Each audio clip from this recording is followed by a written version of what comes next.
ನನ್ನ ಹೆಸರು ಸುಷ್ಮಾ, ನಾನು ಸುರ್ದೇನ್ಪುರದಿಂದ ಬರ್ತಾ ಇದ್ದೀನಿ. ಹಾಯ್, ನನ್ನ ಹೆಸರು ಮೋನಿಶಾ ಅಂತ ಹೇಳಿ. ನಾನು ಇಲ್ಲಿ ನಾಗಚಂದ್ರ ಮೆಟ್ರೋ ಬ್ಯಾಕ್ ಸೈಡಿಂದ ಬರ್ತಾ ಇರೋದು. ನನ್ನ ಹೆಸರು ಜ್ಯೋತಿ ಗಂಗಾಧರ್ ಅಂತ ಹೇಳ್ಬಿಟ್ಟಂತ.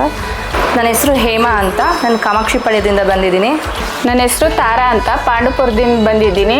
ನನ್ನ ಹೆಸರು ಪಾರ್ವತಿ ಅಂತ, ನಾನು ಗುಲ್ಬರ್ಗದಿಂದ ಬಂದೀನಿ. ಹಾಯ್, ನನ್ನ ಹೆಸರು ಮಂಜುಳಾ ಅಂತ, ನಾನು ಇಲ್ಲೇ ಗಂಗೋಡ್ನಳ್ಳಿಯಿಂದ ಬರ್ತಾ ಇರೋದು. ಹಲೋ ನಮಸ್ಕಾರ, ನಾನು ಬಸವರಾಜ್ ಗಂಬ ಮಾತಾಡ್ತಾ ಇರೋದು ಮುಧೋಳಿಂದ. ಹಾಯ್, ನಾನು ಗೀತಾ ನಂಜಾ ಅಂತ, ದೊಡ್ಡಬಿದ್ರಕಲ್ಲಿಂದ ಬಂದಿರೋದು. ಒಂದು ಶೀಲಾ ಮತ್ತು ಸಹನಾ ಅಂತ, ನಮ್ಮೂರು ಬಂದು ಹಾಸನ. ನನ್ನ ಹೆಸರು ಬಂದು ಪುಷ್ಪಲತಾ ಅಂತ ಹೇಳಿ, ನಾನು ಮಾಗಡಿ ರೋಡ್ ಗೋಲ್ರಟ್ಟಿಯಿಂದ ಬಂದಿರೋದು. ನಾನು ಯಾಕೆ ಈ ಸ್ಟುಡಿಯೋನೇ ಹಾರಿಸ್ಕೊಂಡೆ ಅಂತಂದರೆ, ಸುಮಾರು ಕಡೆನೂ ನಾನು ಎಲ್ಲ ಥರನೂ ನೋಡಿದ್ದೆ, ಕಮೆಂಟ್ಸ್ ಕೇಳಿದ್ದೆ. ಬಟ್ ಈ ಸ್ಟುಡಿಯೋ ಬಗ್ಗೆ ನಾನು ರಿಮಾರ್ಕ್ ಕೇಳಿಲ್ಲ ಎಲ್ಲುವೆ. ನಾನು ಏನೇ ಒಂದು ಕೆಲಸ ಮಾಡಬೇಕಾದ್ರೂ 10 ಸಲ ಯೋಚನೆ ಮಾಡ್ತೀನಿ, 10 ಜನನ ಡಿಸಿಷನ್ ತೊಗೋತೀನಿ, ಯಾವುದಕ್ಕೂ ದುಡ್ಕಲ್ಲ.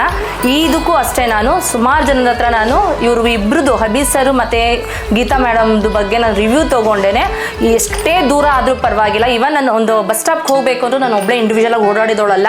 ಇಲ್ಲಿಗೆ ಬಂದು ನಾನು ಒಬ್ಬಳೇ ಓಡಾಡ್ತೀನಿ ಅನ್ನೋ ಕಾನ್ಫಿಡೆಂಟ್ ಲೆವೆಲ್ಗೆ ನಾನು ಇಳಿದಿದ್ದೀನಿ ಅಂತ ಅಂದರೆ ಅದಕ್ಕೆ ಈ ಸ್ಟುಡಿಯೋನೇ ಕಾರಣ. ನನಗೆ ಇವರಿಬ್ಬರಿಗೂ ತುಂಬ ಥ್ಯಾಂಕ್ಸ್ ಹೇಳಬೇಕು. ಡೇ 1ನಲ್ಲಿ ಇವರಿಬ್ಬರು ಇಂಟ್ರಡಕ್ಷನ್ ಹೇಗಿತ್ತು ಅಂದರೆ ತುಂಬ ಸ್ಟ್ರಿಕ್ಟು, ಹಾಗೆ ಹಿಂಗೆ ಅಂತೆಲ್ಲ ಹೇಳ್ಕೊಂಡ್ರು ಮ್ಯಾಮು. ಆದರೆ ಹೋಗ್ತಾ ಹೋಗ್ತಾ ಹೆಂಗಾಯಿತು ಅಂದರೆ, ಇದು ನನಗೊಂದು ಫ್ಯಾಮಿಲಿ ಅಂತ ಕಂಫರ್ಟ್ ಝೋನ್ ಆಯಿತು. ಫ್ರೆಂಡ್ಲಿಯಾಗಿ ಟ್ರೀಟ್ ಮಾಡಿದ್ರು, ನಮಗೇನು ಬರಲ್ಲ, ನಾವು ಎಷ್ಟೇ ಸಲ ಕೇಳಿದ್ರು ಒಂದು ಚೂರು ಮುಜುಗರ ಪಟ್ಕೊಳ್ದೇನೆ ನಮಗೆ ಅವರು ಫುಲ್ ನೀಟಾಗಿ ಡೀಪಾಗಿ ತಿಳಿಸೋವರೆಗೂ ಬಿಡದೆ ನಮ್ಗೆ ಚೆನ್ನಾಗಿ ಹೇಳ್ಕೊಂಡು ಕೊಟ್ಟಿದ್ದಾರೆ.